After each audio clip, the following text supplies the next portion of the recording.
Magazine.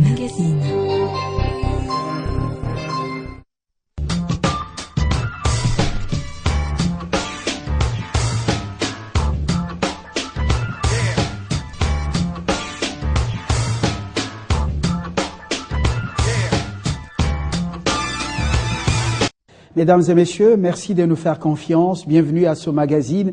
Ça s'appelle Exclusivité. Aujourd'hui, nous sommes dans le monde scientifique, les sciences exactes, notamment les mathématiques. Elles sont plurielles, les mathématiques. La question est délicate. Le Congo peut-il surprendre? Nous sommes dans le domaine de la découverte de l'algorithme des nombres premiers. Un Congolais que nous avons découvert en province et qui est ici avec nous va essayer de nous éclairer sur ce génie créateur. Beaucoup de surprises. Vous allez écouter, parfois ça donne des migraines, parce qu'il s'agit de science, parfois des choses qui nous dépassent, mais nous faisons un effort pour les comprendre. Diamant Kombo, qui est avec nous.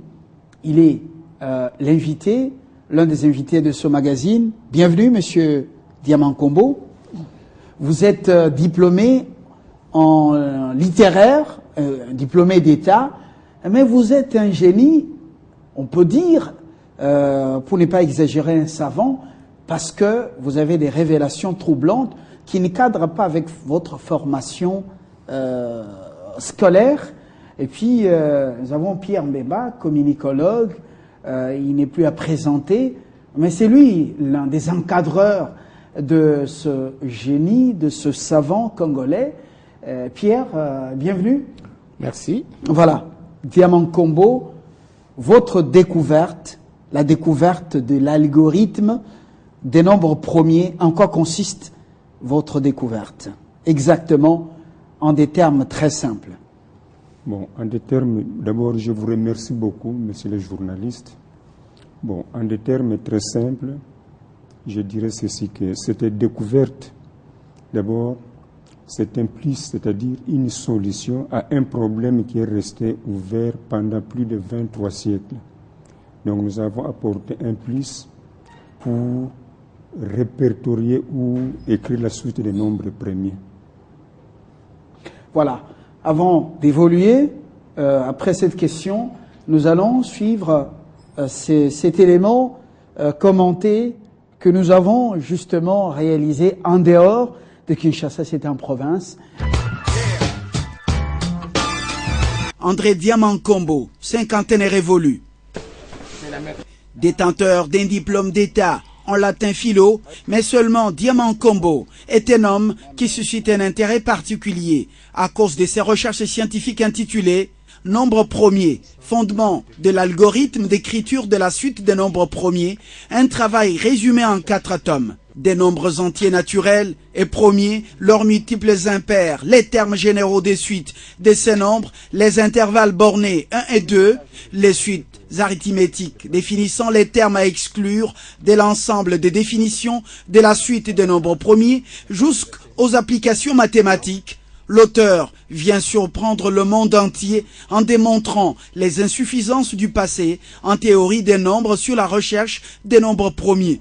Il s'agit d'une véritable remise en question de la conclusion des mathématiciens au sujet de l'inexistence d'algorithmes de nombres premiers. Diamant Kombo a le mérite de découvrir et appliquer l'algorithme d'écriture de la suite des nombres premiers. Cette découverte vient-elle détrôner les traditionnelles conclusions scientifiques? Question délicate et embarrassante.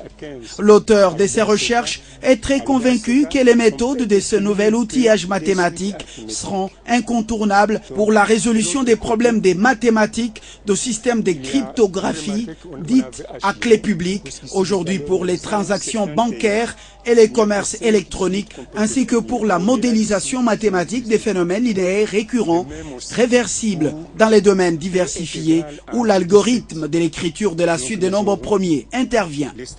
Mais ce sont des solutions qui me sont toujours révélées dans le sommeil. Et sa compagne, Dovi, depuis plusieurs années, confirme cette déclaration. Parfois, Il se réveille à 3 heures du matin, il prend les craies, il crie dans les ciments, pavements comme ça. Le matin, il se relève, après il prend le bic et le cahier, il fait ça dans les cahiers. En tout cas, moi je ne comprends pas ce qu'il crie. Diamant Kombo serait-il un jour reconnu comme un des grands savants du XXIe siècle?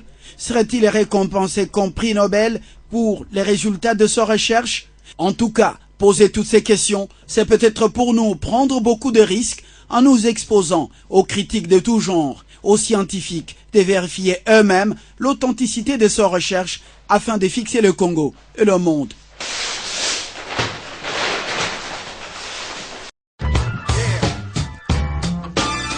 Quelle est l'innovation ou quelles sont les innovations que votre découverte va apporter d'abord dans le domaine des cryptographies?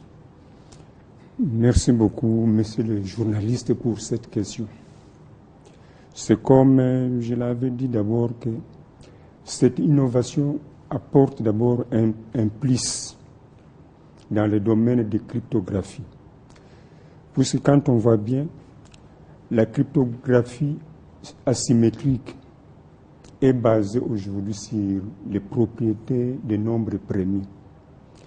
Puisque comme un nombre premier n'admet que des diviseurs, c'est-à-dire 1 et lui-même.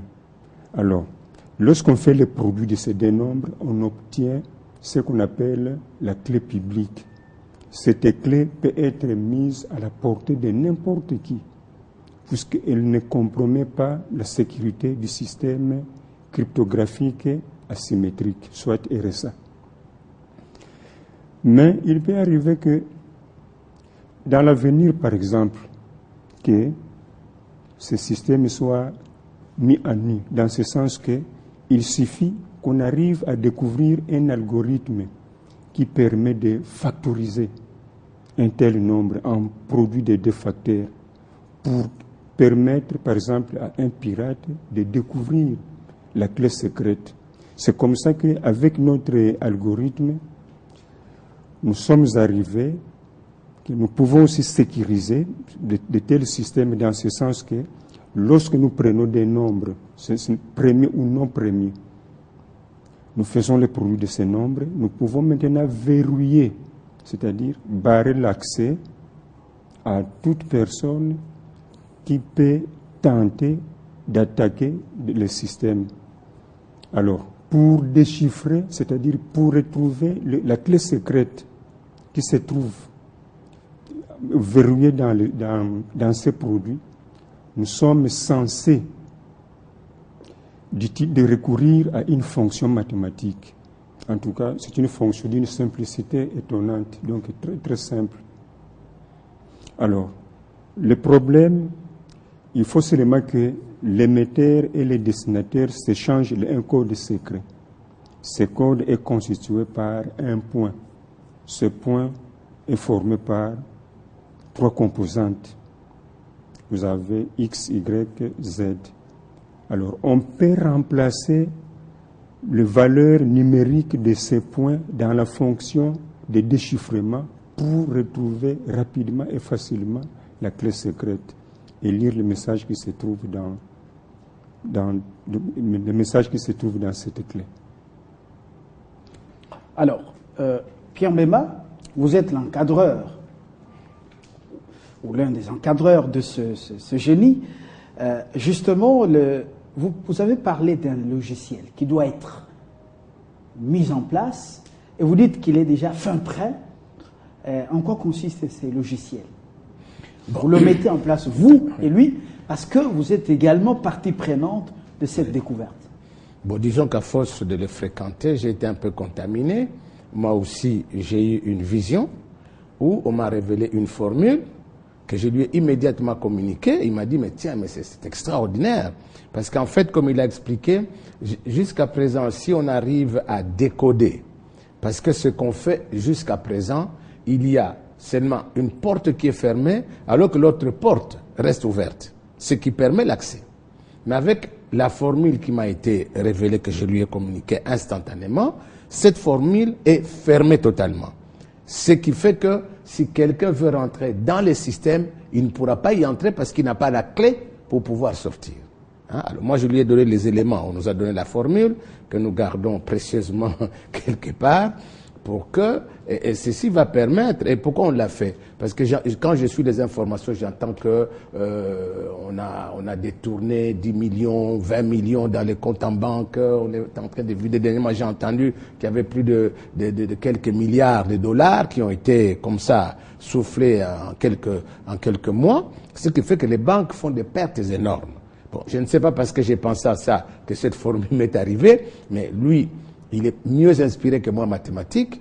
Alors, comme on se connaît, on se parle, on s'échange, je lui ai dit, mais regardez un peu ça, qu'est-ce que ça peut faire? Donc là, nous pensons, sans nous tromper, parce que j'ai posé la question à d'autres savants congolais qui sont ici, peut-être qui sont ignorés, eh bien, ils m'ont affirmé que beaucoup de savants, hein, ils n'ont pas commencé par faire des recherches, mais on leur a donné des révélations, et à partir de ces révélations, ils ont commencé à faire des recherches pour vérifier si ce qu'ils avaient eu est exact. Alors moi, je n'ai pas fait la recherche, mais j'ai transmis les données, hein, à mon frère et ami qui est là, pour que nous puissions l'utiliser. Et il a déjà fait le travail théorique et pratique, donc il existe un schéma pour la mise en place de ce logiciel cryptographique qui va énormément aider les grandes banques, surtout les holdings qui émettent des cartes de banque, etc., pour que pendant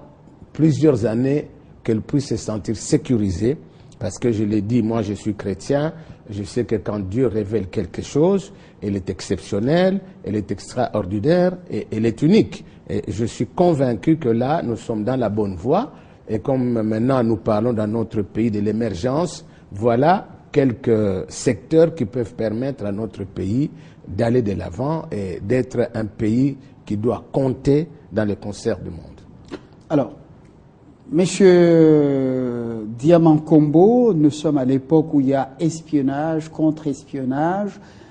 Il y a quelques jours seulement qu'on nous a appris que les Américains, les Britanniques ont déjà espionné, même piraté donc les cartes SIM. Nous sommes dans le domaine cellulaire de quelques entreprises ailleurs, et ce qui leur permettra justement de pouvoir écouter des conversations de par le monde. Est-ce que votre découverte peut avoir une solution à ce problème, non seulement chez les banquiers, mais également dans le domaine informatique? Oui, merci beaucoup pour la question. C'est comme nous l'avons dit dans l'émission matinale, que cet algorithme apportera beaucoup de solutions.